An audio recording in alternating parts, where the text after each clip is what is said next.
Well, hello there, people of the internet. And after 4 months, I actually decided to make a video for this channel. Why I didn't make a video? It's a long story. I was busy with school, then I didn't have a PC for a while, then I was a bit lazy, yada yada yada. So in this episode, just like I said 4 months ago, Bentley. But before continuing, as I always say, if you'd like your car to be featured on this channel, hit me up on Twitter, send me the pictures of your car on Twitter, and they will be featured in this video. The pictures will be featured. So without any further ado, here comes Bentley. And when you look at the logo of Bentley, there isn't anything special about it. There's a B in the middle with wings on the sides. The B represents, of course, Bentley, and the wings represent speed, power, elegance, kinda like the wings on the Aston Martin logo. However, the number of feathers on the wings isn't always the same, since different models have different number of wings on it. The colors black, silver, and white have their own meaning. The black represents elegance and superiority, silver creativity, sophistication, and perfection. They also have an emblem, which, well, kind of speaks for itself. So now, Bentley's history. Now, before Walter Owen Bentley, the founder of Bentley, actually got into the automotive business, he was known for making really good rotary engines for planes in World War I.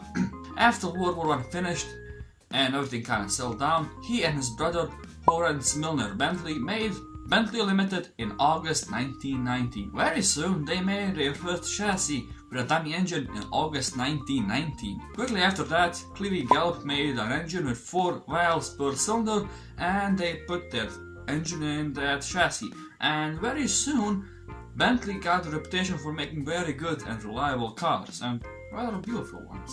However, the first major thing to happen to Bentley was their participation in the Indianapolis 500 in 1922. They scored 13th place with Douglas Hawkes at the wheel. However, in 1929, Tim Birkin made the 4.5 liter engine, and they put it in a lightweight blower Bentley. And also at that time, he made a 6.5 liter engine, and they made the Bentley Speed 6. Soon enough, those two Bentleys got the nickname Blue Train Bentleys. Also at that time, from 1927 to 1930, they made 4 consecutive wins in the 24 Le Mans race. First, 15th and 17th in 1927 with a 3 liter engine. In 1928, first and 5th with a 4.5 liter.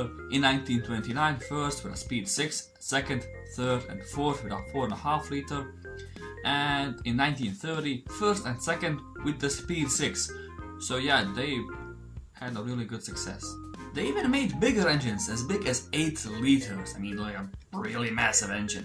Now, despite all those success stories, wins, and great cars and good reputation, the Great Depression came and Bentley had a lot of financial issues, and Rolls-Royce bought them in 1931. Also, Bentley boys invested a lot in the company. Production was halted for 2.5 years, but eventually continued in Derby. They made the Bentley 3.5 liter in 1933, but Walter wasn't really happy about it because, well, Rolls-Royce. Luckily to Walter, the contract with Rolls-Royce ended in 1935. However, pretty much every Bentley made after that, all the way to 2004, had some relation with a Rolls-Royce. Something with the chassis, something maybe with the engine, steering. There was a bit of Rolls-Royce in every Bentley since 1935 to 2004. And you know what happened after that? World War II started. Yeah. And you guessed it, they just made parts for planes and stuff. During World War II, they settled in Crewe, and they kind of stayed there after the war. They also made some really epic cars over there, like the R-Type Continental and the R-Type. The R-Type Continental had the same engine as the R-Type, however the engine was a bit beefed up, had more power. In 1955, it was fitted with a 4.9 liter engine. In 1965, Bentley launched the T-Series. It came with either a 6.2 or a 6.8 V8 engine. And when you look at the T-Series, it kind of defined the look of Bentley today. I mean, pretty much every Bentley after the T-Series looks, I won't say the same, but kind of have the same concept. You know, a big grille and 4 headlights on the sides. I mean, 2 on the left and 2 on the right, and a big grille in front. Time went by, they were going well. However, unfortunately, in 1971, Walter Owen Bentley himself died. But despite that, they made the Turbo R and the Brooklands. But in October 1997, a lot of stuff happened. See, Vickers announced that he will sell Rolls-Royce. Keep in mind, Rolls-Royce and Bentley at this time were still kind of working together. I mean, they were working together. And the idea was that he will sell it to BMW for 340 million quid. However, Volkswagen stepped in and they made an offer of 430 million quid, and they of course sold it to Volkswagen. And a lot more stuff happened in that time, but here's a summary. From 1998 to 2002, BMW supplied them with parts for cars to give enough time to Volkswagen to catch up with the parts and demands and everything. From 2003 and onwards, Volkswagen was left on their own for Rolls-Royce and Bentley. Volkswagen wasted no time and invested $900 million in the assembly line and crew to modernize it.